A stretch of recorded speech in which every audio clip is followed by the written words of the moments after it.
that he had put her head on a shelf and screamed at it for an hour, threw darts at it, and ultimately smashed her face in. He also cut her tongue out and her larynx and put them in a garbage disposal. Tell me in a sentence who you are. I'm nobody. I'm a bum. I'm a boxcar and a jug of wine and a straight razor if you get too close to me. Do you ever feel violent? Yes, I do. What do you feel like doing? Killing people. You still feel like killing people? Yes. Describe the feeling that you get when you feel like killing people. Well, last March 11th, I was hallucinating, and I took a razor blade and I cut a man's throat. Here in the hospital? Here in the hospital. Do you think you'd murder me, Joe? Yes. That's gruesome, Joe. That's horrible. Yes, it is. And you don't blame me if I say I hope you never get out of this place. I hope I never do either.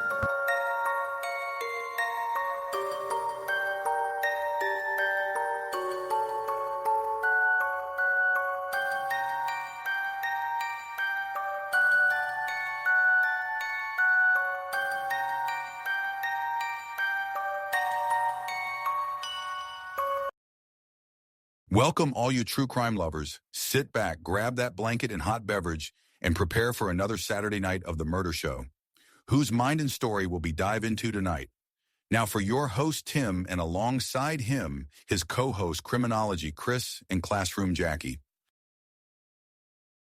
Los Angeles, summer of 1985. A city of neon dreams, palm trees, and something else. Something moving in the dark. Something hunting. People remember the heat first, the thick, suffocating heat that clung to the city like a fever. Windows left open, doors unlocked, a city trusting that night to stay quiet. But the night was no longer quiet. This is the story of how a predator who slipped through the shadows, crossed neighborhoods like a ghost, and turned the city of angels into a city of fear. This is the Murder Podcast Show, and tonight we follow footsteps of a man who became a nightmare. This is Night Stalker, Predator in the Shadows. Hey, good evening, good Saturday, fabulous evening here. All you Murder Show fans and fanatics. That's right, we got fanatics now. Never had them before, but we do now. We're living it. Oh my gosh, This it's is crazy. it. We are fucking living it. Anyways, welcome to another fantastic episode here on the Murder Podcast Show. I, at least what they tell me, don't believe them, have yet to get the check in the mail, but I am your host, Tim. Alongside of me, we have the amazing, fabulous, sexy son of a bitch, Criminology Chris, my co-host. Good evening, everybody. That is right. And alongside of my co-host is the director of all of our social media platforms. That's right. She loves her brain, Classroom Jackie. What's up, guys? All right. Well, I tell you what, it's been one hell of a busy week. I don't know about you kids, but it has been wild. It has been nuts. It really has been so, but that's okay though. We're here, we're alive, and we're ready for another awesome night here. As always, our sponsors, we want to start off. We have Crafty Corner by Laura.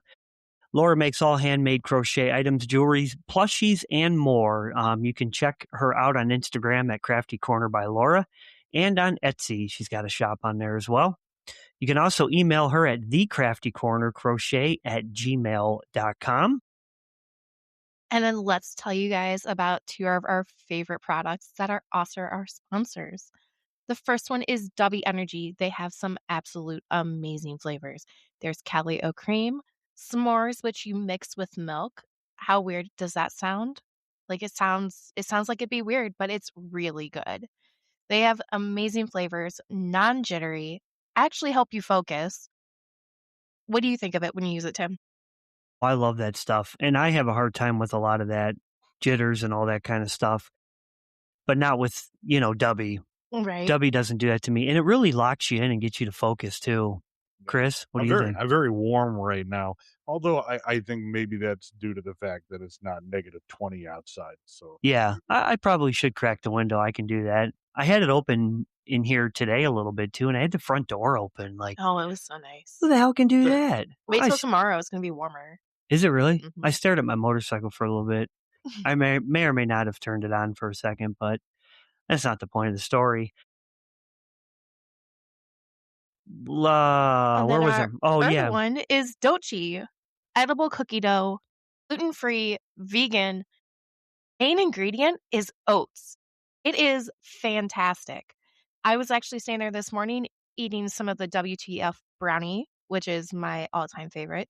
They also have peppermint batty, the simple bitch, Bitch. basic bitch, Yeah. basic bitch. They have amazing flavors. Now, both of these sponsors, if you go to their website and you put in Murder Show 66 in the discount code, you'll get a decent discount off with us. Yeah. Yeah, you do.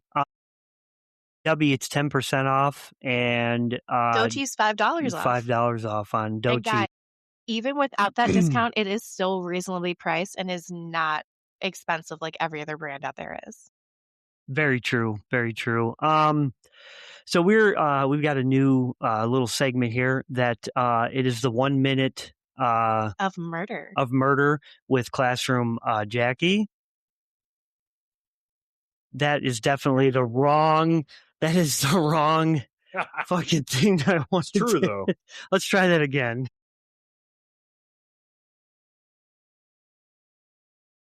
So, guys, this is a quick rundown of all of our social media. And let me just say, our TikTok went absolutely crazy this week. We went from a total of 475 followers to we currently have 863. We also have a total of almost 2,200 views on our TikTok. Yeah, it's growing. And our YouTube has been growing by 2 new followers a day. We Yeah. have a total of 76 subscribers and 5,084 views. And our streams are doing nothing but growing as well. Oh, yeah. Our Facebook, we have 107 followers. And we're back on Instagram. We have 27 followers right now. Yeah, along with a new one, too, on there. Yeah, it's pretty cool, but we're not going to say who it is. We don't Welcome want to do Walmart. that. I'll get you a cart. I always wanted to be a buggy guy, you know? You just want to be a greeter. Yeah, how cool would that be? I'd get to that point where, like, my teeth are all gone and shit, and I'm just, you want a buggy? I'll get you a buggy. Because you got to call it a buggy, you know? It can't just be a it cart. can't be a cart. It's a buggy. You got to get fantastic with it, you know? Buggy. Down south there, I think they call it a bug. Yeah. Yeah. I just think it would be great. Yeah. And I think I get to the point, too, to where I'll have some rare testicle disease where it drags on the ground and they can call me Dragon Sack. I think it would be perfect, you know? I just think if I do apologize. Anyways, let's get down to business. So tonight we are covering out, this all happened in Los Angeles. Well, so here's the thing, too. This is going to be a bit of a longer one because we went a little bit more in depth. Yeah, I agree. Jeez. I agree. So we went a little bit more in depth with this case. So it is going to be a little bit of a longer one. So you'll see, and we hope you guys enjoy what we did. Yeah, this one's definitely going to be cool. So this is on the Night Stalker, a.k.a. his name was Richard Ramirez. And so before the Night Stalker, became a name that terrified California, Southern, California, which I guess it was only one part of it. Los Angeles. Yeah, which I've been there before, and that's a rough city by itself. Let's see where. Oh yeah. He was a child. he was a child growing up in El Paso, Texas. A boy shaped by instability, violence, and influences that would leave deep marks long before he committed his first crime. Richard Ramirez was born Ricardo Leva Munzo Ramirez. I probably butchered all of that. I apologize. I couldn't pronounce it either. It's fine. I take it he was Hispanic, right? Mm-hmm. Okay, that's what I thought. He was born on February 29th, 1960. He was the youngest of 5 children in a working class Mexican American family. His father, is that Julian, or would it be like Juan? I believe that it is. We'll go with Julian for right now, but I just didn't Yeah. know if it would be like Juan or not. Worked long hours on the railroad. Those who knew him described him as a strict and volatile, Volatile. volatile, a man whose temper could turn. It is Julian. Damn it! He's got this fucking horn now that yeah. he's going to do to us If when we screw up. He's gonna honk a horn. This is ridiculous. I did not vote this in. This was him. I didn't either. Okay. I did not vote this bullshit in here. I don't even know where this damn thing came from. It was a Christmas gift that our son Yeah. received. I found it on my counter. Well, whoever got it for him, they can take it back and shove it. So, anyways, so his temper, he could turn physical anytime, I guess. Drop of a hat. His mother, Mercedes, worked in a factory that used harsh chemical. Oh yeah, get the popcorn ready. See, she's happy that you got the fucking horn. Thanks. That's great. We're just a couple clowns. So she worked in a factory that used harsh chemical solvents, raising later concerns about potential prenatal exposure. From a early age, Richard did show signs of withdrawal. So that's kind of crazy. So that could have been a part of that. Yeah, all of those chemical solvents that she worked with. Right, like naphtha and stuff like that. He's sitting around breathing that crap. Like, I mean, that'll make you inhale that shit and it makes your lungs feel like they stop working. Right, really? And you have to remember back then that the solvents and chemicals weren't up to the standards that they are today. So there was way more harsh chemicals in it than there are now. EPA probably wasn't all over everybody like they are now. We do stuff for a chemical company that's actually in probably like 45 minutes from here, but they're a huge chemical company.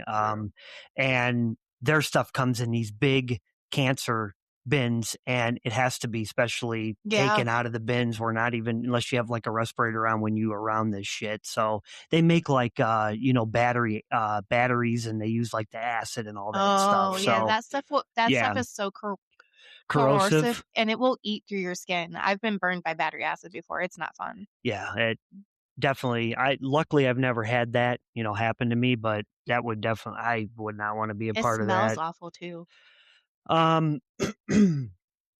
So he struggled in school, often keeping to himself. But the most significant influence on his development came from outside of the classroom, from his older cousin, Mike Ramirez. Mike was a decorated Vietnam War veteran who returned home carrying severe psychological trauma. Instead of receiving treatment, he brought his experiences into Ramirez's household. So that's got to be rough. You already have the issues that, he's dealing with Richard, and then now you're bringing trauma from, Vietnam. You got chemicals pre-birth. You got a volatile father plus. Yeah. I mean, you're mixing the worst of the worst. So when Richard was just 12, Mike began showing him graphic Polaroids from Vietnam. Oh God, I can't even imagine that. Images of torture, mutilation, and sexual violence. These weren't stories or warnings. They were demonstrations, lessons, a twisted form of mentorship. The situation escalated in 1973 during a domestic argument. Mike shot and killed his wife, Jessie, in front of Richard. Holy shit. Yeah, so he witnessed a murder on top of it. So, jeez. And you're seeing all these pictures, which I can't even fathom on the stuff you're seeing in these pictures and what they did over in Nam. I mean, fuck. Yeah, who's carrying a Polaroid? I don't know. That's a little weird, and I was kind of wondering that, like, how are they allowed to take pictures and all that of sexual violence and trauma and all that? And bring that back with you. That's crazy. It probably wasn't monitored very well. Not like it is now. Yeah, standards today are way different than they were back in 70s and stuff. Yeah. So, Mike was later found not guilty by reason of insanity, which, yeah, I can kind of see that to a point there with his background and not getting his help from all that PTSD and NOM. Around this time, Richard began drifting away from home. He slept in cemeteries, experimented with drugs, and committed petty thefts. Didn't you say you did some research, and one of the things that Richard's dad did was torture him in a cemetery secured to a crucifix? I think he went to I read something online about him taking refuge in a cemetery or escaping his household and going to one to hide out, and it said something along the lines of his dad would tie him up to a crucifix or something like that in a cemetery and just leave him there.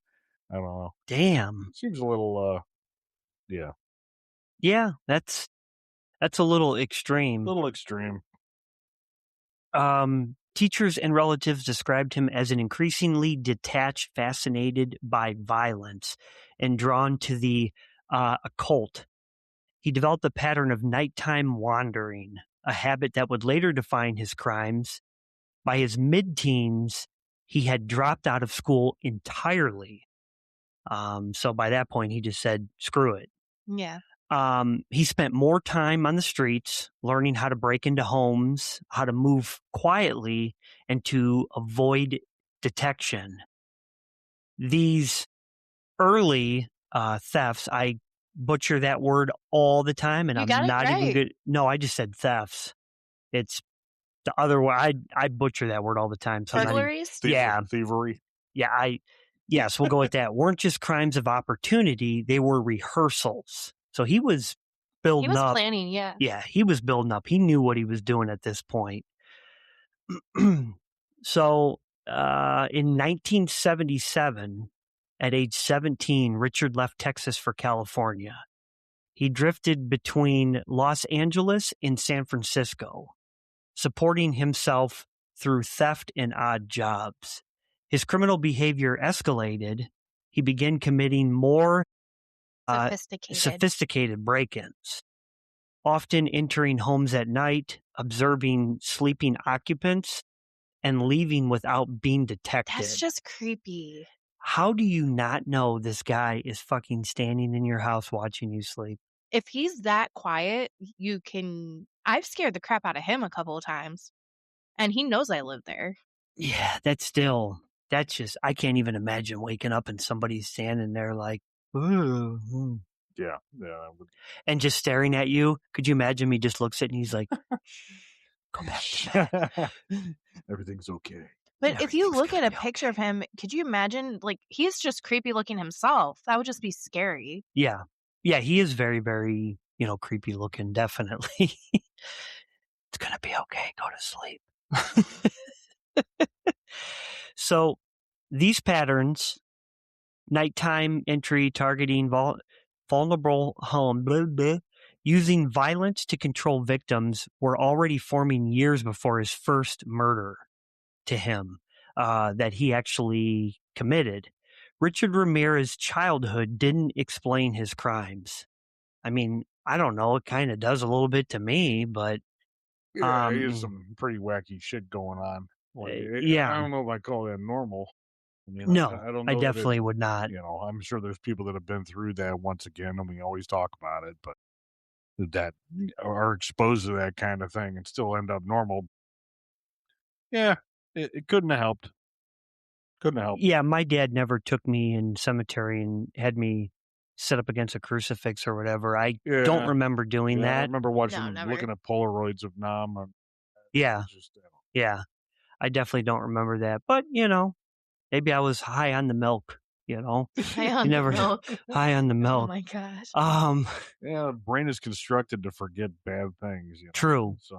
And I am a firm believer of that. Yeah. It's repressed things. Mm-hmm. Yeah, definitely. So, like I was saying, it didn't explain his crimes, but it provided investigators with a clear understanding of how trauma, exposure to violence, lack of intervention, and early criminal behavior shaped the man who would later become known as the Night Stalker.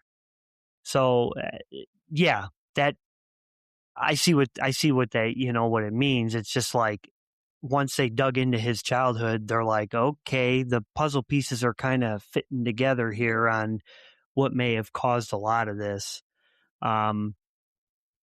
So the first known murder, this is after childhood, the first homicide eventually linked to Richard occurred on June 28th, 1984.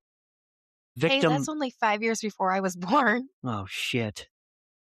Well, I guess you're SOL. I am. I don't know. Now this is sad because the victim was 79-year-old Jenny Vincow, who lived alone in an apartment in Glassell Park. Her son discovered her body after she failed to answer the phone.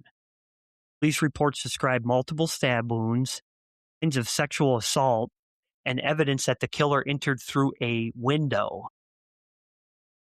I mean, this is your sexual assault to a 79-year-old woman. This poor woman is living alone and is just trying to live out what life she has left on earth and just be to herself. Yeah.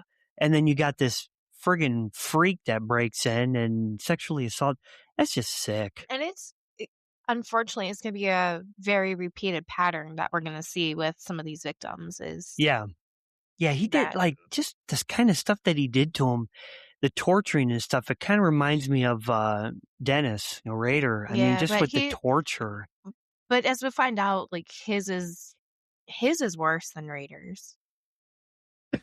Well, it was all over the map too. Like, I mean, he didn't have like a typical victim per se. I mean, it was, young to very old, doesn't matter what race. Like, there was no, and that was the scary part about living in LA at that time or in that area. Like, this guy's roaming around, this shit's happening. Nobody knows who it is at this point. Well, they were and also... it's like, hey, he's targeting everybody. Well, shit. Like when he's targeting girls between the ages of 21 and 27, the guys are like, oh man, I'm okay. Yeah, like everybody was in danger. Bundy targeted college girls. Exactly. Right. Yeah, had like a typical person he was after. This guy just whole gamut of. And he had no rhyme or reason on the people that he chose. He just did it. Yeah. He's just like, all right, that person, that family, that house, whatever. It's just like there was no specific motive behind it. It wasn't like some of these guys where it's like, I can't stand that person. Like, Manson didn't like that guy that didn't want to produce his song. Mm-hmm. So he was ultimately trying to get to him. And then all that shit went down in the house, when that guy moved out. But there was no rhyme or reason, like I said, for the people he was choosing, which is crazy. So the apartment showed no signs of ransacking, only targeted violence. At the time, investigators treated it as a isolated homicide. There was no suspect description, no fingerprints, and no clear motive that I was just stating. The case stalled quickly. Only after Ramirez's arrest would forensic evidence connect him to this crime, establishing it as the beginning of his known murder series. So I wonder how they ended up linking it to him then after forensic, after he was arrested and all that stuff. We'll get into that, how they start linking it all. It's going to be spooky.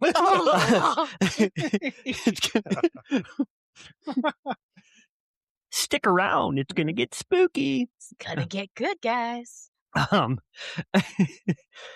Wow. I didn't even take, W tonight. Look at you. I'm just living a dream, man. I'm doing good. Life's good. I'm living a dream. We're doing bacon, so only unsafe will know what that means. Sorry, we have some code words that we use, so just leave us alone. Watch the hand signals. Yeah, watch the hand signals. I saw that thing zooming a little bit. She knows that we're baking, so she knows. Left to right. Anyways, so to understand how Ramirez operated, it helps to understand the environment he moved through. Los Angeles in the mid-'80s was dealing with rising crime rates, budget constraints, and a patchwork of law enforcement jurisdictions. Correct me if I'm wrong, but I think LA is still dealing with a lot of those. Oh, yeah. Correct me if I'm wrong.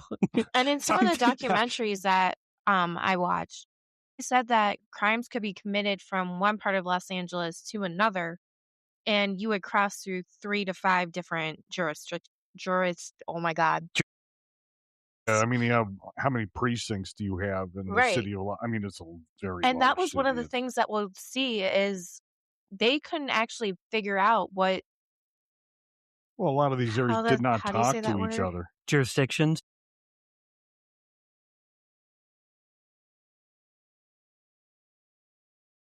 That they didn't communicate Welcome in, with everybody. each other. Butter your popcorn. So that might be why some of the cases took longer to link Ramirez to. Okay. So, I mean, it's still the same out there, just add hookers and a lot more drugs to it now. And more celebrities. And more celebrities, yeah, as you get over into Hollywood. So... A lot of scrimpers. What's a scrimper? What? A stripper. Oh. A scrimper. Well, we can say the actual word on here. We're not on TikTok here. Strippers. You I know? don't think stripper like really is gonna. We don't have to say pew pew like on TikTok. Yeah. And call it a gun. Many neighborhoods lacked adequate lighting. Heat waves push residents to sleep with the windows open. Okay, so that makes sense. Air conditioning wasn't common in older homes. Ramirez exploited these vulnerabilities. Almost got the horn. A midnight ballerina. A midnight ballerina. Yeah, that's a good way of calling a stripper. Oh, I like that. That's really good. Yeah. That's really good. A midnight ballerina. Okay. He targeted houses with easy access points, sliding doors without security bars, windows left cracked for ventilation, or front doors that weren't deadbolted.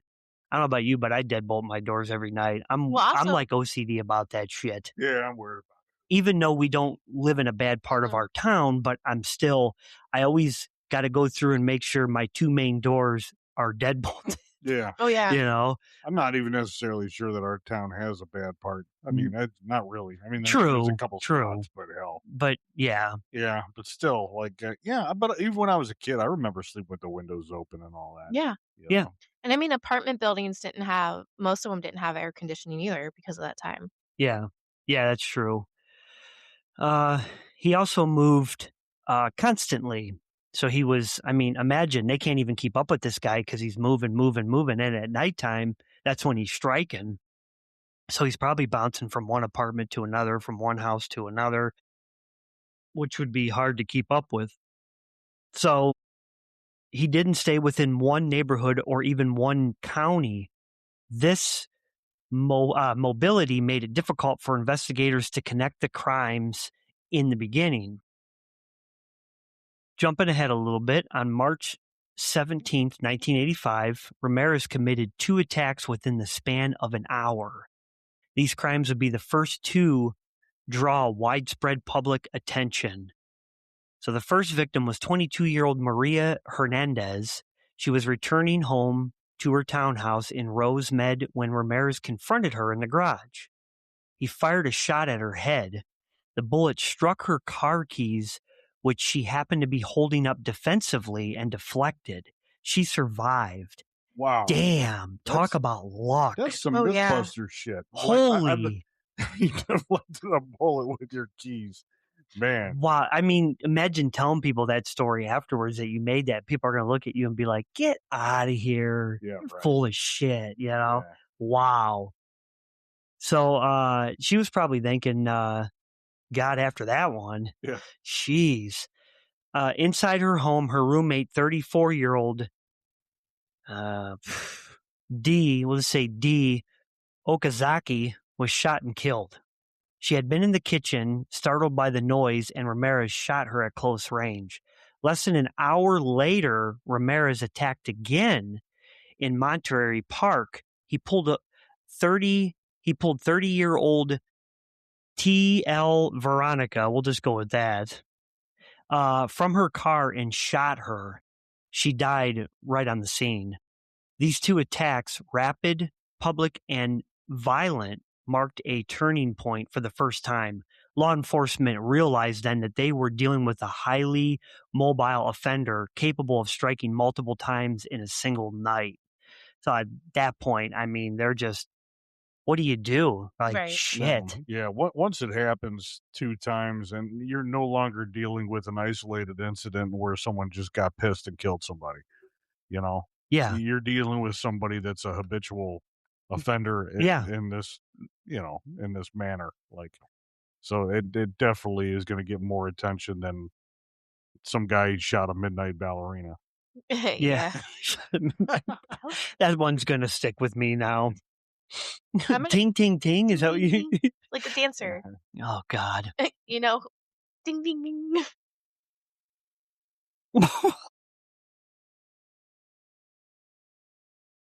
Oh, we're going places. We are going places. We're here for you guys. I'm going to wear a tutu next week. No, we are not going that far into this fucking crazy ass world here. Anyways, jumping ahead, the March 17th attacks that we just discussed, they received immediate media coverage. Witnesses described the suspect as a tall, thin man with dark hair wearing a baseball cap, because that narrows it down.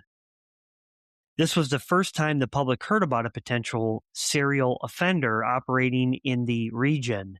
But even then, the full scope of the threat wasn't clear. So everybody's probably just like, yeah, okay, this guy, he's out and about. He killed somebody and then tried to kill another person. Like, at this point, sad to say, they're probably used to it out there. Welcome in, David. It's about time you joined, David. But hey, we're not here to judge. It's not Monday. We don't judge. So There he is. So, this is going to be a long one. Hope you. Oh, wow! I'm reading Classroom Jackie's comments now. I like bananas. So,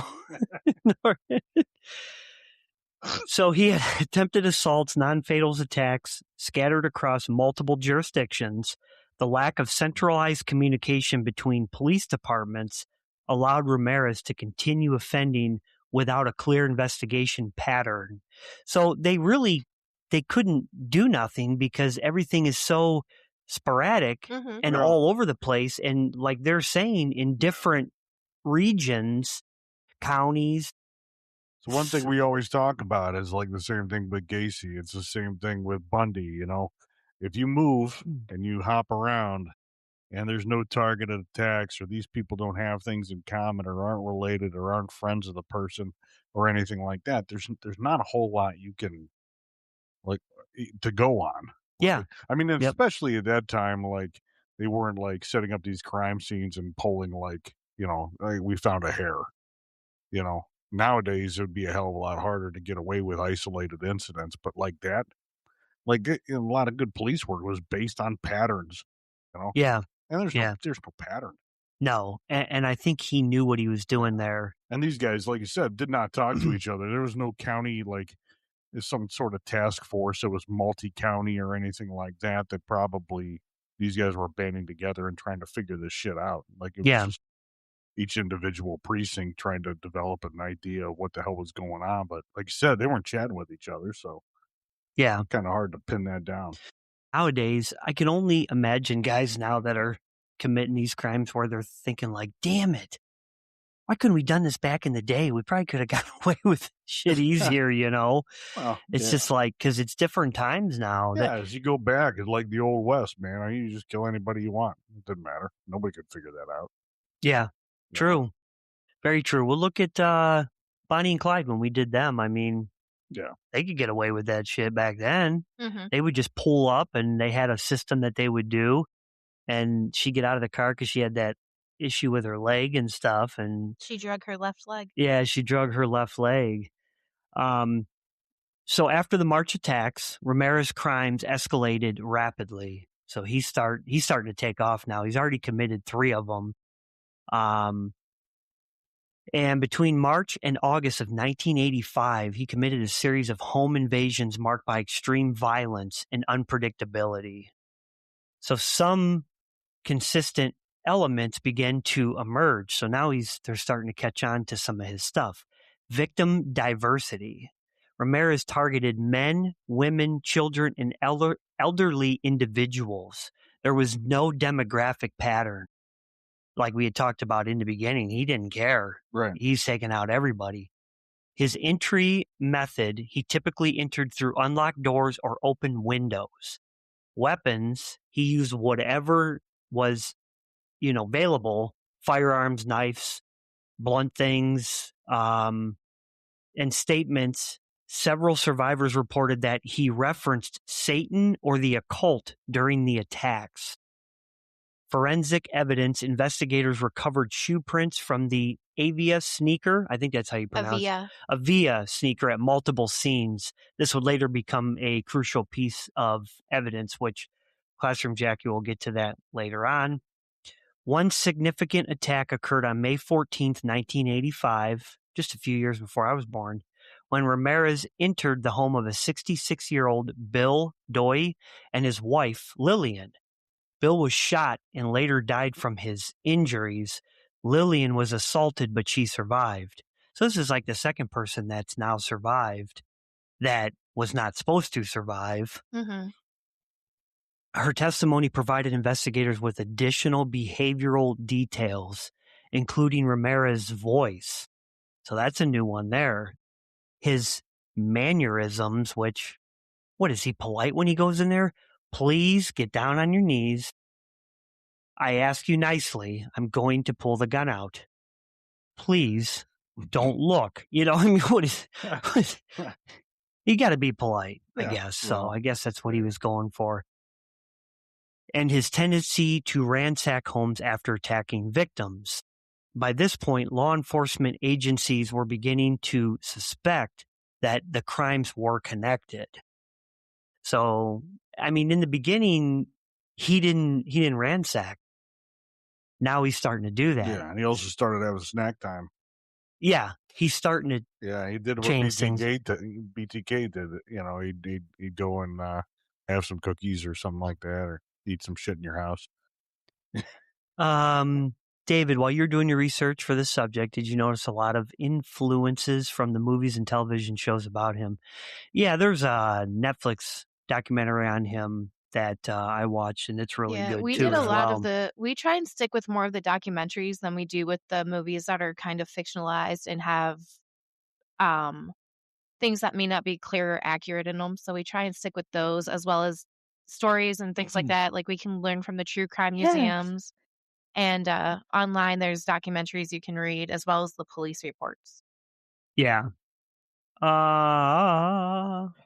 Anyways, that was my Hank Hill. Hope you guys all enjoyed it. So they were beginning to catch on because he's adding things that he's doing periodically at all these different crime scenes now. So he's kind of losing his, I don't know, not really losing his skill, but as far as trying to hide, it's His almost anatomy. It's oh my gosh. Atomy? Hold on a second. Anonymity. So anonymous status. There we go. I wonder if it becomes, because I've heard this put this way before. I wonder if throughout time, the more they kill, if they start to become lazy. I've heard they become that comfortable, like complacent. Yeah, almost like I've gotten away with doing this amount of kills. They're not going to catch me. And then they kind of start to slip up a little bit, not realizing that they're slipping up. Mm-hmm. And then before you know it, law enforcement is right on their tail. Yeah, it seems like a lot of these guys' confidence kind of makes you stupid. Yeah. Yeah, that's true. That's a good way of putting it. Or lazy, one way or the other. I think they probably just, like you said, they just get complacent. Why should I bother trying so damn hard? Yeah. They're not catching on, so. Yeah. So, moving on here, anonymity, yeah, Thank David, you. garbage gold trash can. Anonymity. I tried to say it. law enforcement were they were seeing that the crimes were connected, but without a suspect name, a consistent MO, or a clear geographic pattern, the investigation remained fragmented. Now, we're going to move into survivor testimonies and behavioral details here. As the attacks continued, a clear picture of the offender began to form, not through forensic breakthroughs, but through the survivors who lived to describe him. One of the earliest and most informative accounts came from 16-year-old Whitney Bennett. So on July 5th, 1985, Ramirez entered her family's home in Sierra Madre. He beat her with a tire iron, which, God, that's gotta hurt. Should have muted that. Anyways, and attempted to strangle her with a telephone cord. The cord sparked, likely due to exposed wiring. I did not realize that a telephone cord would spark. I didn't think there was enough voltage. It's very low voltage. That's crazy. The shock that you could even possibly get from a telephone line, I don't even know how you'd feel it, or it'd be like comparable to a 9-volt battery when you put it on your tongue. You know? Oh, yeah, I've done that before.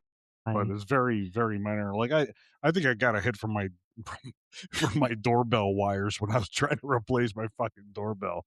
You know, is it like a zap from the pull string of a fan? It's kind of like, oh yeah, I know that's there. You know, I kind of want to like a wake up moment, really. Yeah, I mean, that's all it is. It's nothing that's probably going to kill you. Is that why you tried to get me to touch mine when you helped me change my doorbell out a while back? Just kiss it. Unsafe Snuggie, you see what I got to deal with? Kind of shit I got to deal with. Yeah. So I'm looking out for your best interest, pal. That's great. You got to feel some things. I'm here for you. Anyways, Whitney survived. So Ramirez fled, believing it was a sign of divine intervention from a fucking telephone.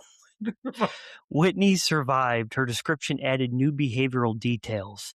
The attacker was tall and thin, which this isn't the first person to say that, and with unkempt hair. He had noticeably bad teeth. Something multiple survivors would later confirm. He moved quickly and spoke in a low, controlled voice.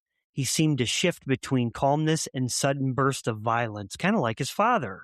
Yeah. That's how his dad was. Another survivor, 42-year-old Carol Kyle, he got 2 first names? Anyways, provided additional insight. Ramirez broke into her home on May 29th, 1985, day after my birthday, tied her and her son up, and assaulted her. She later described him as methodical, someone who searched the house with purpose, taking valuables but also lingering longer than most burglars would. These testimonies helped investigators understand that the offender wasn't simply opportunistic, right? Is that how you pronounce it? Good job. I didn't get a horn there. I'm okay. No horn. I was nervous. He was comfortable inside victims' homes. He took his time. He exerted control, and he was escalating. So yeah, he's I don't know, man. I'm trying to imagine him inside of a home. He's got to be like a fly bouncing off the damn walls, calm at moments, then violent, then here and there. Damn. Anyways, so now we're going to kind of get into the shoe a little bit here. David, the voltage in a landline telephone operation is 48 volts DC when it's idle, 3 to 9 volts AC. That still doesn't seem like a lot, though. No, it's not a lot. Right? It's still low voltage. That's just in the odds. What are the odds that it sparked right then and there? That's, once again, she got lucky. Divine intervention. Yeah. Come on, this shit. One of the most important pieces of the physical evidence in the case came from something simple, a shoe print. At several crime scenes, investigators found impressions from a size 11.5 What did you say it was again? It's 11 and a half Avia shoe. Okay. 11 and a half Avia sneaker.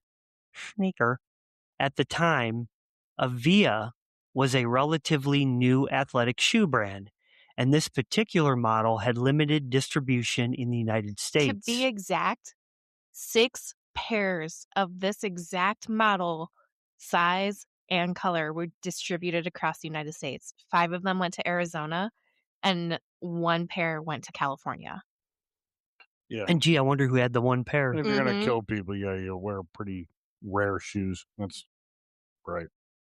I mean, I prefer to go with the New Balances, but They The said dad in shoes. Shawshank, like, how often do you look at a man's shoes? You know? that is true. That is true. We can't sell our feet on websites, you know. We can't do that, Chris. Not us, no. Not Who's us. going to pay for that? Yeah. We live life hard. Eh. I'm sorry. Oh God, I better not get on this debate. We get women going in here. Never mind. Anyways, moving on. Unsafe Stucky, I see what you mean. Okay, anyways, moving on. Maybe she didn't hear any of that. I doubt it. Had shipped to Los Angeles County. This meant something investigators rarely get in serial cases, a unique, traceable physical marker. The shoe print didn't give them a name, but it gave them a thread, one that would eventually tie multiple crime scenes together with forensic certainty. Oh my God. What? This is getting crazy. Yeah, this is really getting crazy. It is nuts. As the attacks continued, investigators began mapping the locations. What emerged was not a tight cluster, but a wide irregular spread across Los Angeles County, Orange County, and beyond. It missed a word. That was not my doing. I don't need the clown horn. Don't be jelly. Damn it, she heard it. She did. And Damn she it. and I talk. Got it. So you're in trouble, sir. Just wait until later. Continue on. This pattern suggested several things. The offender was highly mobile, likely using freeways to move quickly between neighborhoods. He did not operate within a comfort zone, but as many serial offenders do. He appeared to choose homes based on accessibility, not victim type, and his attacks were not geographically predictable, making patrol strategies difficult.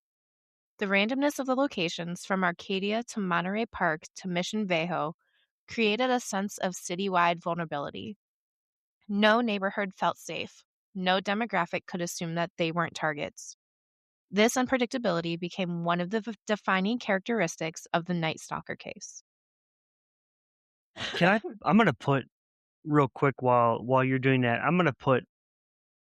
Go ahead and continue, but I'm going to put a picture of him up too. Okay, yeah. Just so they can kind of see, based off of the description that we were talking about. I kind of want them to see what this guy Yeah, looks one like. of them definitely. We need smiling one. or something like Oh, I have a good one that I Pretty- found. It's on my pretty phone. teeth. Yeah. If you just type in his name and pull it up, there's some really good ones that Okay, are like creepy. I will get that on while you're doing that. Despite the growing number of linked cases, the investigation faced significant challenges. One issue was please help me. Jurisdiction. I thought you were going to say George. Fragmentation. Los Angeles County alone has dozens of police departments, each with its own procedures, leadership, and case management systems. Ramirez crossed these boundaries consistently, leaving detectives in one city unaware of developments in another. Another problem was the lack of a consistent MO.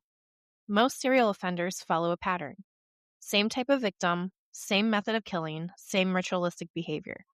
Ramirez did not. He used guns, knives, blunt objects. He attacked young women, elderly couples, even children. He sometimes stole valuables, sometimes he didn't. Sometimes he spoke to the victims, sometimes he remained silent. This inconsistency made it difficult for investigators to confidently declare that all the crimes were connected. There were also communication delays. Evidence from one scene might take days to reach another department. Witness descriptions varied. Media leaks complicated the investigation, revealing details that detectives preferred to keep confidential. By early summer of '85, the task force knew they were dealing with a serial offender, but they still didn't have a name, a suspect list, or a clear investigative direction. What they did have was a city growing more fearful by the day, and a killer whose attacks were becoming more frequent, more violent, and more brazen. Yeah, like, it's so All right. creepy. So yeah, I will. Now that we got the sharing thing figured out here much better. So I will share this, and you guys will get to see how creepy this guy is. All right, I put it up. Give it a second; it'll come up on your screen over there, and you'll get to see. Yeah, he looks creepy, and he has the what do they call that? Pendulum, or what is that? Pentagram. Pentagram on his hand, Mm-hmm. and you'll see it on your guys' screen here in just a second. Yeah, it's very right there. You can see it on his hand, and that's when he's in court too. Mhm. So go ahead. I'll leave that up So is for a that few like minutes. is that Sharpie or is that you know? I don't know if that I it looks like he probably got it tattooed in prison, Yeah, is what I'm I assuming. would assume so. I mean, not to be a weirdo, but the detail, the lines are perfect. The star is evenly spaced. The circle is perfect. It's almost like you said, like a tattoo. It could be a tattoo. Could be Sharpie. Yeah. I don't know. Mm. Jenner? Oh, okay. David, I'm leaving that alone. Continue on. Okay.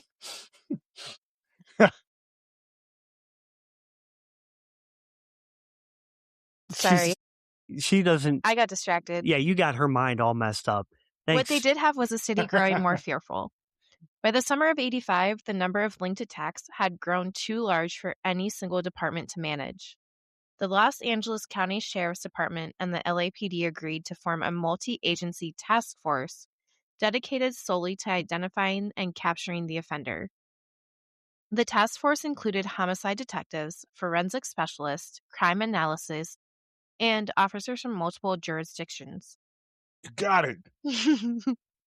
I got it. No horn. No horn. Among the most prominent investigators were Detective Frank S., already known for his work on the Hillside Strangler case, and Detective Gil C., a younger investigator who was one of the first to suggest that the seemingly unrelated crimes were connected.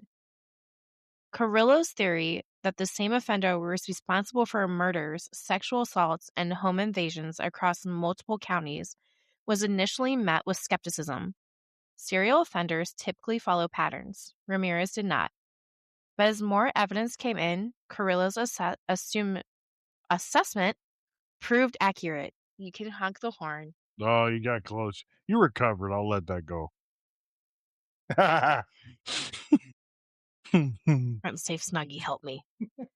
The task force was now a mandate. Identify the man terrorizing Southern California. As the attacks continued, media coverage intensified. Newspapers ran front-page stories. Television broadcasts led the updates on the latest crime scenes. The public wanted answers, and the pressure on law enforcement grew daily. Excuse me. The media also played a role in shaping the public's... Did you say pubic? Anyways. Shaping the public's perception of the offender. Jeez. Hold it together there. Ooh. Early descriptions referred to him simply as a serial killer or a home invasion murderer. But as the pattern became clearer, reports began using a new term, one that would stick. Thank you. The Night Stalker. The name captured the randomness of the attacks, the nighttime entries, and the growing sense that the killer could strike anywhere at any time. Public fear escalated. Hardware stores reported spikes in sales of locks, security bars, and firearms. Families began sleeping in shifts. Neighborhood watch groups formed overnight. Oh my God. And people who had never considered themselves vulnerable suddenly felt exposed. The city was on edge, and the killer seemed to sense it. I couldn't imagine having to sleep in shifts. When I need my sleep, I need my sleep. I'm not doing no damn shift. No. Well, when your kid was a baby, did you and your significant other switch off, like, who would take care of him in the night? Well, at that time, when he was a baby and he was born, I was working 4P to 4A.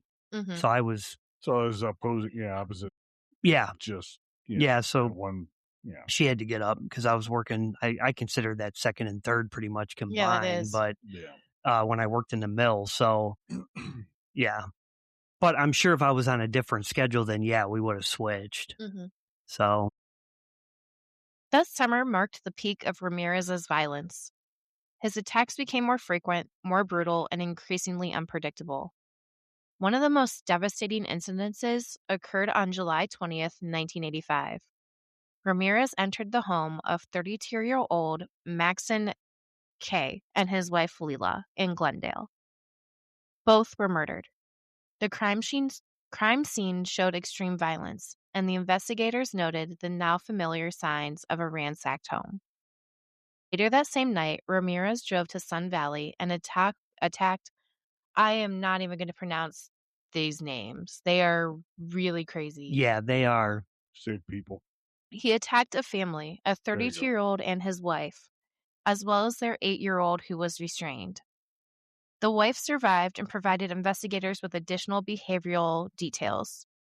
These back-to-back attacks, 2 families in 2 different cities within hours, demonstrated the offender's mobility and his willingness to escalate. The task force now understood that the killer was not slowing down. If anything, he was accelerating. Very nice. Like the open the window. And I noticed you locked your windows. Yeah, Yes, we I do. do. We Yeah, do too. that wasn't part of the skit. I was trying to crack the window. It just got hot as hell in here. So It is warm. Excuse me. I should have had Dubby. oh, geez. As the attack continued, criminal profilers began developing a psychological portrait of the offender. While the lack of a consistent MO made profiling difficult, several traits became clear. The offender was comfortable with close-range violence, suggesting a high tolerance for physical confrontation. He displayed opportunistic behavior, choosing victims based on access rather than preference.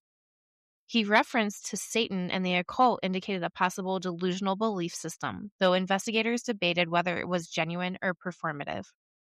The combination of sexual assault, murder, and burglary suggested a complex, multi-motivated offender not driven by a single compulsion. Profilers also noted that the offender seemed to gain confidence with each attack. His movements were bolder, he was risk-taking increased, and he lingered longer at crime scenes. This confidence would eventually lead to mistakes. Despite his mobility and unpredictability, Ramirez began leaving behind more evidence as the summer progressed. At several scenes, investigators recovered fingerprints, partial, smudged, or incomplete, but present. The Via shoe print continued to appear. Witnesses began providing more consistent descriptions, and in some cases, Ramirez left behind items he had touched or moved, giving forensic teams more material to analyze. These small mistakes didn't immediately identify him, but they narrowed the field, they tightened the investigative net, and they signaled that the killer, despite his growing boldness, was not invincible. By late July, the task force felt that they were getting closer, even if they didn't yet know how close. So he starts, like you said, getting content pretty much. Oh yeah, by this point he's already committed Mm-hmm. a bunch, and he's been at this for a decent amount of time. Yeah, I wouldn't call it content. I'd call it complacent. Like he Right. just didn't care. You know, he wasn't happy about it. He wasn't feeling fulfilled with what he was doing, or he probably would have stopped doing it. You know, but well, once you get a task force assigned to you, you know, that's pretty much the time that you got to get the hell out of the area. Or you just hang up Yeah. and stop doing Yeah, it. yeah, but I'm sure he wasn't acutely aware that he was being tracked. Probably You know. not. Mm-mm. No. By late July 1985, the Night Stalker's attacks had reached a frequency that left investigators overwhelmed. Crime scenes were appearing almost weekly. The brutality was increasing, and the randomness of the victims made it impossible for the public to predict where he might strike. On August 6, 1985, Ramirez attacked the home of 38-year-old Christopher Peterson and his wife, Virginia, in Northridge. Both were shot in the head at a close range. Miraculously, they both survived. Their descriptions of the attacker, tall, thin, dark hair, bad teeth, matched earlier accounts. 2 days later, on August 8th, Ramirez struck again in Diamond Bar, attacking the home of a 27-year-old and her husband. There you go.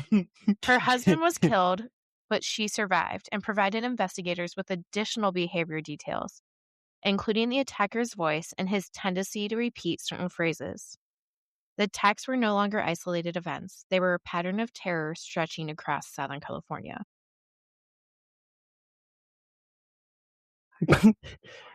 She's trying to. Oh yeah, Mission Viejo. My aunt and uncle used to live out there. I'm glad you both could pronounce that pretty darn easily. I went and visited them when they lived there, so that's the only way I know about it.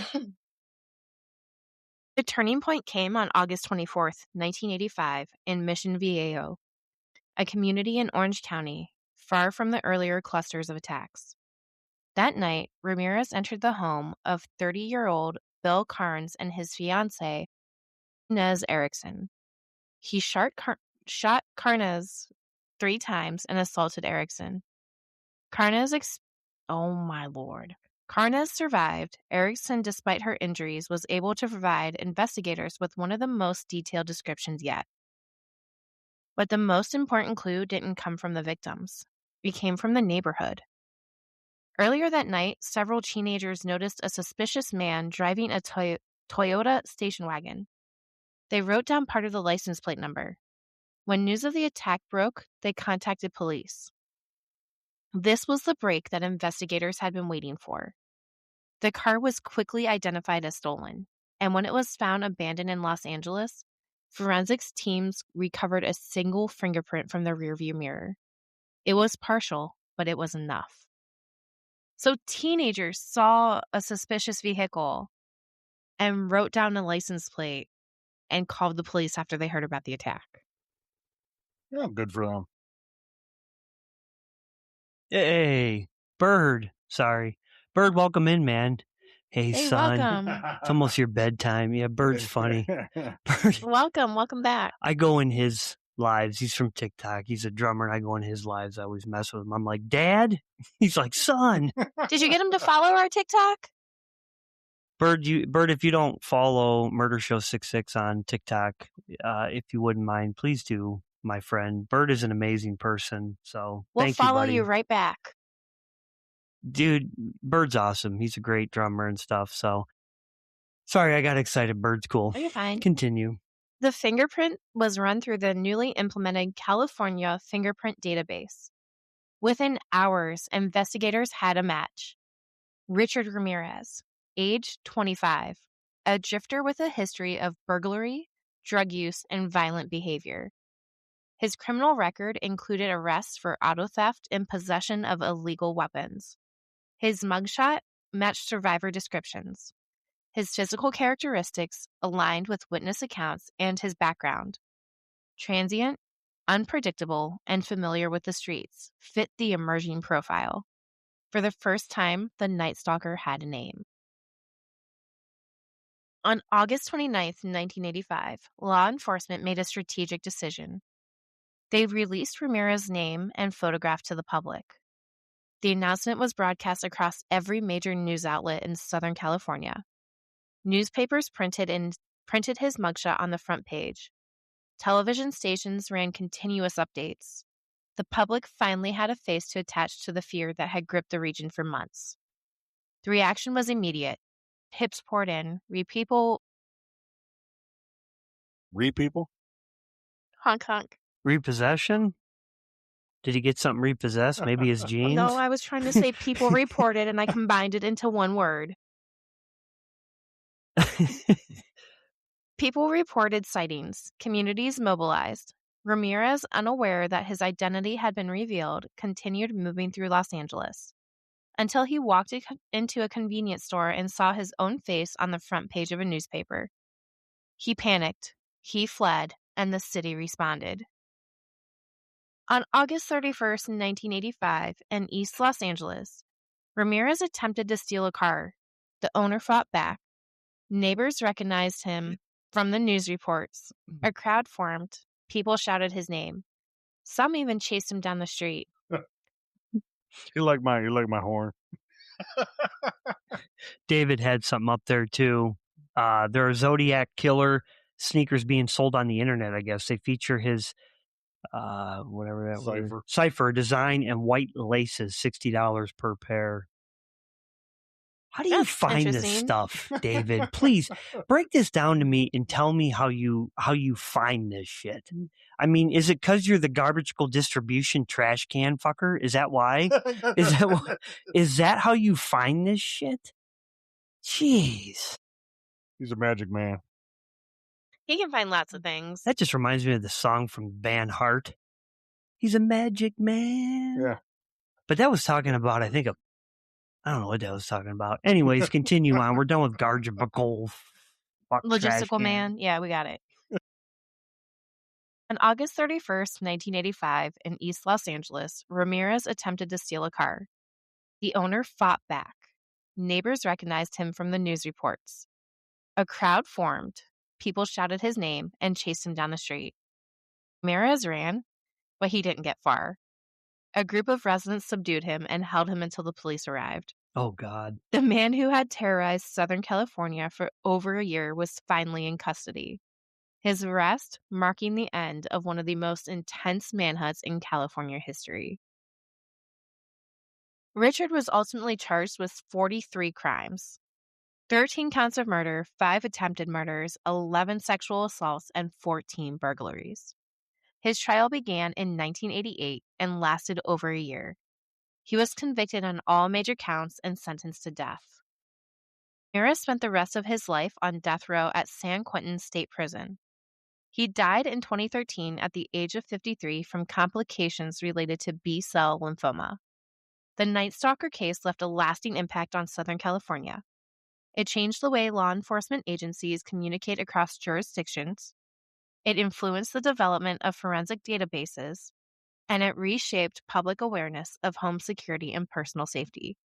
But beyond the procedural lessons, the case remains a stark reminder of how one individual moving through the shadows of a sprawling city can alter the sense of safety for anyone. The victims, those who survived and those who did not, remain at the center of the story. Their testimonies, their resilience, and their courage helping bring an end to one of the most terrifying crime sprees in modern American history. Could you imagine that's how you get caught? The people in the neighborhood subdued you. Just take you down. Yeah. What a way. You did all of this for all this time, and that's how you get caught. It's like, wow, embarrassing. Yeah. How'd you get taken down? Was it like a massive shootout with police? The neighbors took me down. Yeah. They tackled me. There was one guy sitting out in a launch chair, drinking a beer, and he just tripped me. Yeah. I was running through his yard. It's like, wow. Okay, then. Got a couple of questions. Yeah, I was going to say, let's hit the question segment here. This is something that Classroom Jackie started last week. She likes to quiz Criminology Chris and I. Criminology Chris and I don't find it as fascinating because our brains have to get used. But it makes it interesting where we can see what everybody thinks. That's fine. And you guys can chime in too. There's no right or yeah, wrong feel answers. free in the chat to chime in. Have at it. So go ahead, hit us with a question. Do you think Richard Ramirez's childhood trauma shaped who he became, or was he already predisposed to violence? Who's going first? Whoever you want. This is for both of you. Oh, Chris looks better than me, so go ahead and go first. Oh. No, I think we cover this with a lot of people. You know, it's a nature nurture thing. You know, you're the environmental impact on people, and yeah, he was exposed to a hell of a lot as a kid. And once again, you mentioned like his mother was inhaling chemicals while she Yeah. was carrying him too. Who knows? I mean, it could be some sort of malformation in his damn brain. Or hard to tell. You grow up and maybe he was exposed to things. I mean, we only covered a certain portion of this. What made him snap exactly? Like, what pushed him to the point where he decided, because I think a lot of people out there, you know, argue with me if I'm crazy, but I think a lot of people out there have a lot of sick and weird ideas and things, but most of them don't act on it. Yeah. Yeah. You know, Absolutely. I mean, even like road rage incidents and things like that. Like everybody probably is somewhat guilty driving down the road and someone pisses you off. You're grabbing the steering wheel and you're like, "Yeah, I'm gonna run that guy off the Yep. road," but you don't do it. Yeah. You know, Yep. what makes you cross that line? Difficult to tell. I don't know that I can necessarily say that we can pinpoint it back to the Polaroids of Vietnam that he looked at, or a murder that he witnessed, Or his dad. yeah, or his dad that treated him like shit. It's hard to tell, honestly. Maybe she stood by the microwave pregnant, Bird says. My lord. Yeah, microwaving can do some funny things. Yeah. Yeah. They always did teach us that as kids. Did your parents ever teach you that as kids? Don't stare at it. Don't stand in front of it. Eating lead paint chips or something. Or, Yeah. Yeah. Oh, yeah. That's true too. Good old lead I- paint. So- God. What do you think? Yeah. I think a lot. I don't think it helped. I think a lot of it started from that. I From do. the childhood? Yeah. Okay. I do, especially the different signs that he showed at the crime scene of being calm and then being temperament and pissed off. He got that from his dad. That's Yeah. exactly how his father was, and he saw that growing up. I mean, Unfortunately. we do, most of us, we study our parents, and especially boys, they look at how their dads are, father figure wise, husband wise, or whatever. And we do watch that. Kids do. Yeah. I mean, I think my kid does, your kid does. I mean, a bunch of kids do. you can just take a different path, though. I mean, you could either do the same thing, or you can learn from it. One or the other. Yeah. Yeah. Tim, which part of the investigation surprised you the most? The shoe print, the fingerprint match, or the public capture? The public capture is pretty just goofy to me because you don't hear of too many of these serial killers being caught that way. Right, by the They're public. they're caught and usually by the police or FBI or whatever. But I think the shoe print's really surprising to me because he had the only pair that was in LA. Right. What are the odds? And it was 11 and a half. Yeah. What are the odds? So that just really blew me away. All right, criminology. Chris, what about you? Probably the shoe thing too, because yeah, like you said, what the hell are the chances that you have the only stinking shoe that? Yeah, Yeah, or you never change your shoes too. Like, Yeah. I don't know. Apparently, you never stole any of those. right. He should have looked into that, but he didn't. Well, 11 and a half apparently was an uncommon size to find in people's homes. Maybe that's because Shaq hadn't been born yet. He had like size like 21. Crazy. It's crazy. Good thing Shaq never killed. All right, criminology. Chris, Oh no.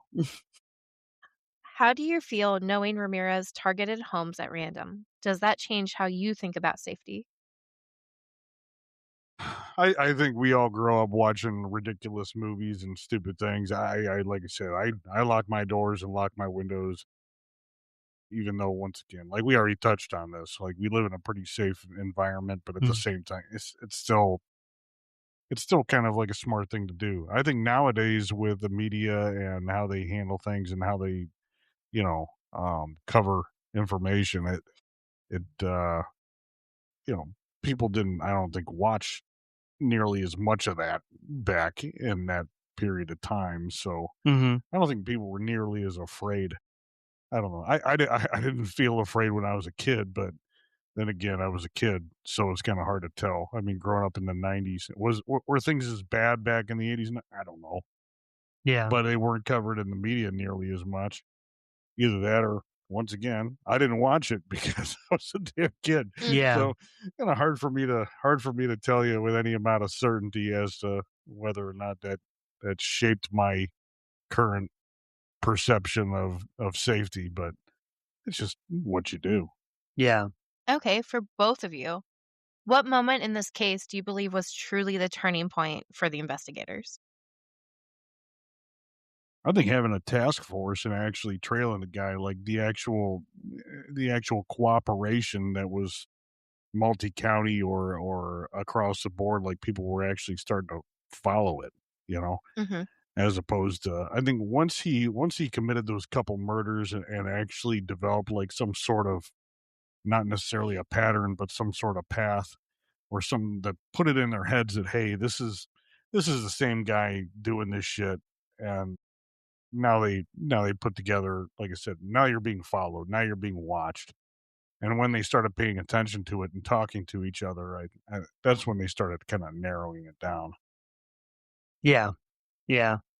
I agree with you. And I also think the shoe thing too.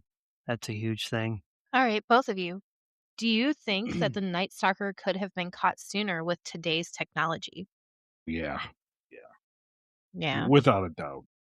Definitely Yeah, could have I thought been. he was wearing a hairnet. You know, I mean, Yeah. All right. Do you think, criminology Chris, that Ramirez crimes were driven by opportunity or intention?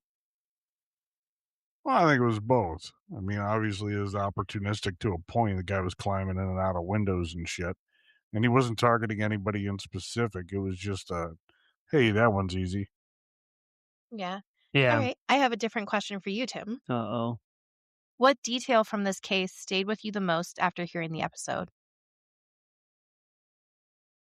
I don't know.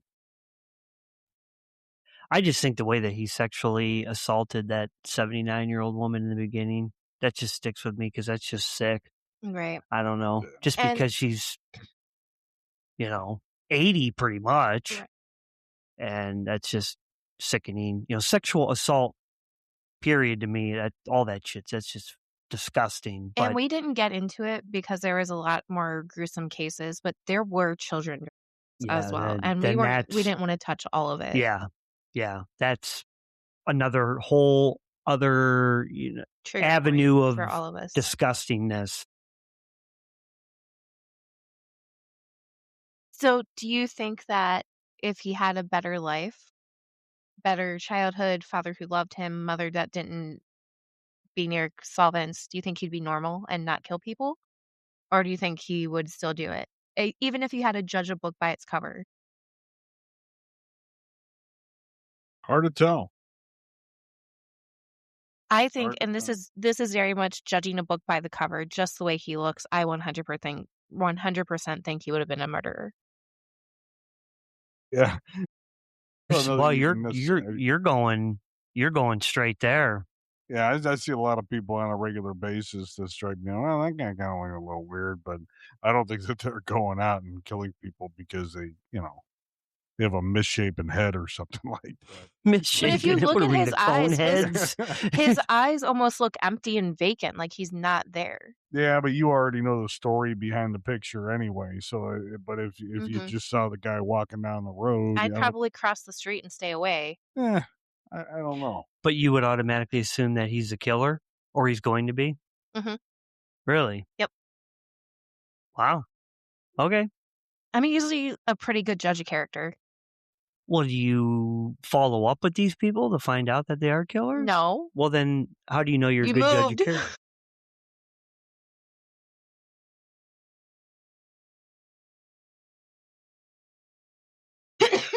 We got a new camera, guys.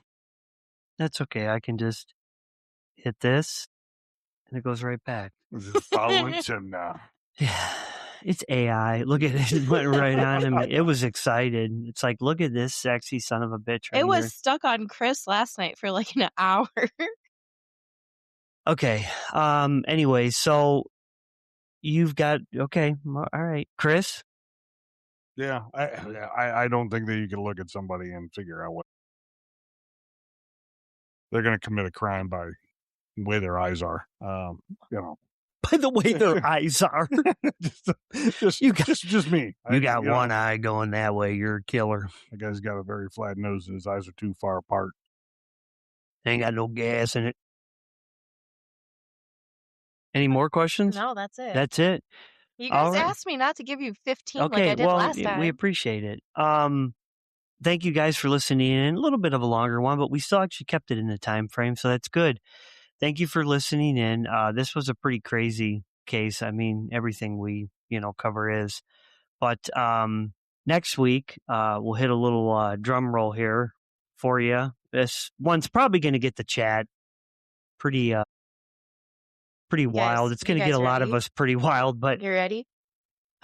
Next week we're going to be covering Gypsy Rose. Oh, so brace yourselves for that one. And this one is wild. Yeah, that one is going to be. It's going to be real spooky. If you don't know what Munchausen's by proxy is, you will after this episode.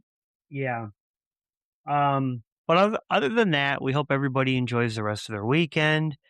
Has a great week next week. The weather's starting to get a little bit better around here, and that's what we give a shit. I swear that guy does that on purpose every Saturday, drives by here with those god-awful subwoofers at the same time, too. So I will find him, and I have a particular set of skills. Anyways. The stupid thing is, do you remember over the summer there was like a really loud one that would drive by all the time? Yes. I knew who that was, and I gave him crap for it. I was like, why do you do it? They're trying to mess with somebody who lives on the street. And I'm like, but I live there. You can stop. Yeah. But yeah, take care. Much love to you too, Bird. Appreciate it, man. Appreciate it, definitely. Appreciate all you guys in the chat coming in here. Like Classroom Jackie said in the beginning, the show's growing big time, and we appreciate it. This is more and further than I ever expected it to go. And it's going nuts, and we can't believe it. Yeah, this has been a big dream. And Classroom Jackie actually ran into a random fan, which is hilarious. It's hilarious, but it's cool because it's somebody that we don't even know, and they follow the show on Spotify and stuff. I wish I could be baking cookies, but I wish I could be baking cookies too. Yeah, sound good. No, she's screwing with me right now. Anyways, don't ask, guys. We're not going to. That was good. I tried to call her out on her bluff and say she wouldn't say it, but she did. That was good. Good. Oh, wait, Tim. So anyways. I have a question. No, anyways. So thank you guys for listening and we appreciate it. And other than that, we will see you guys all next week. And I will let Jackie take us out of here. Same crime time, same crime place. Good night, everybody. See ya.